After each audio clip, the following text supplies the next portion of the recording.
మరో breaking news చూస్తున్నాం. చైనాను వణికించిన రాగస తుఫాన్ 2025లో అతి బలమైన తుఫాన్గా రాగస నిలిచిందని చెప్పొచ్చు.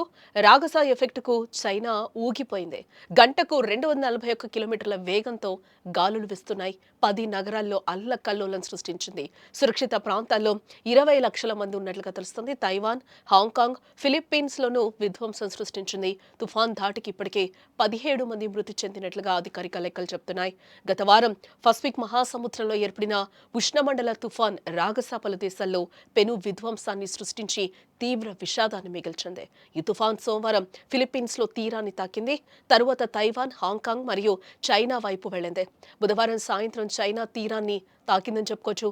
దీంతో భారీ గాలులతో భారీ వర్షాలు కురిశాయి. తుఫాన్ ధాటికి తైవాన్, చైనా వణికిపోయాయి. హాంకాంగ్, ఫిలిప్పీన్స్లోనూ ఉధృతంగా విరుచుకుపడిందని చెప్పొచ్చు. పట్టణాలన్నీ కూడా అత్తలాకుతలం అయిపోయాయి. విజువల్స్ కూడా మనం సుమన్ టీవీ స్క్రీన్ మీద చూడొచ్చు. హాంకాంగ్, తైవాన్లో ఎటువంటి పరిస్థితి ఉందో కూడా మనకి కనిపిస్తోంది. 241 కిలోమీటర్ల వేగంతో అక్కడ గాలులు వీస్తున్నట్లుగా కూడా తెలుస్తుంది. ఆ కార్లన్నీ కూడా ఏ విధంగా ఆ వరదలో తేలియాడుతున్నాయో, బొమ్మలు తేలినట్టు, కారు బొమ్మలు తేలినట్టుగా కూడా అక్కడ తేలుతుంది. ఊరు మొత్తం కూడా అక్కడ కనిపించని పరిస్థితి కనిపిస్తుంది.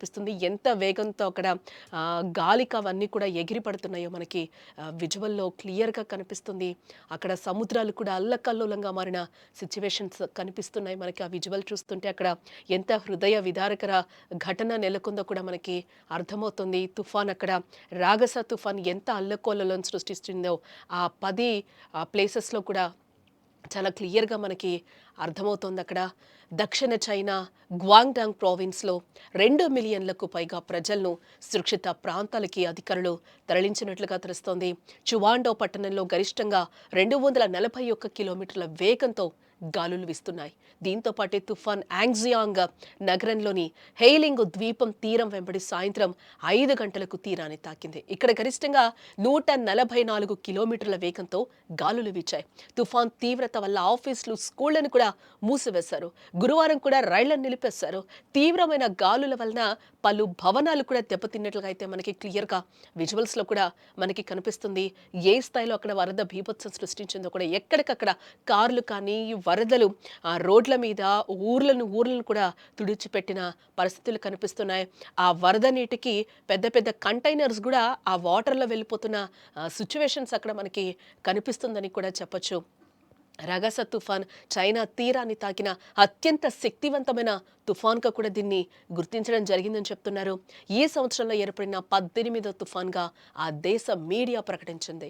తుఫాన్ కారణంగా బ్యారియర్ సరస్సు ఉప్పొంగింది. దీంతో 17 మంది మరణించగా 32 మంది గాయపడినట్లుగా కూడా అధికారిక లెక్కలు చెప్తున్నాయి.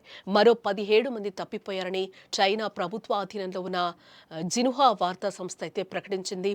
బాధితుల్లో ఎక్కువ మంది వృద్ధులే ఉన్నారు. రాగస తుఫాన్ యాంగ్జియాంగ్, జాంజియాంగ్ మధ్య తీరం దాటే సమయంలో మరింత విజృంభించిందని చెప్పుకోవచ్చు. సెకనుకు 40 మీటర్ల వేగంతో గ్వాంగ్డాంగ్లోని యాంగ్జియాంగ్ తీరాన్ని తాకాయి. దీంతో ప్రజలను సురక్షిత ప్రాంతాలకు తరలించారు. 1000కి పైగా షెల్టర్లను ఏర్పాటు చేశారు. ప్రభావితమయ్యే 10 నగరాల్లో ఇప్పటికే పాఠశాలలు, వ్యాపార దుకాణాలు కూడా మూసివేసినట్లుగా కూడా మనకి తెలుస్తోంది. ఇటు మరోవైపు చూస్తే హాంకాంగ్, జుహై నగర తీర ప్రాంతంలో భారీ అలలు ఎగిసిపడ్డాయి. హాంకాంగ్ అబ్జర్వేటరీ ప్రకారం రాగస కేంద్రానికి సమీపంలో గరిష్టంగా గంటకు 195 కిలోమీటర్ల వేగంతో గాలులు వీచాయి. పశ్చిమ వాయువ్య దిశగా తుఫాను కదులుతూ ఉందని కూడా అంచనా వేస్తున్నారు. హాంకాంగ్, దాని సమీపంలోని మకావులో పాఠశాలలు మూసివేశారు. విమానాలను రద్దు చేశారు. 2 నగరాల్లోని పునరావాస కేంద్రాల్లో వేలాది మందికి ఆశ్రయం కల్పించినట్లుగా కూడా మనకి సమాచారం అందుతోంది.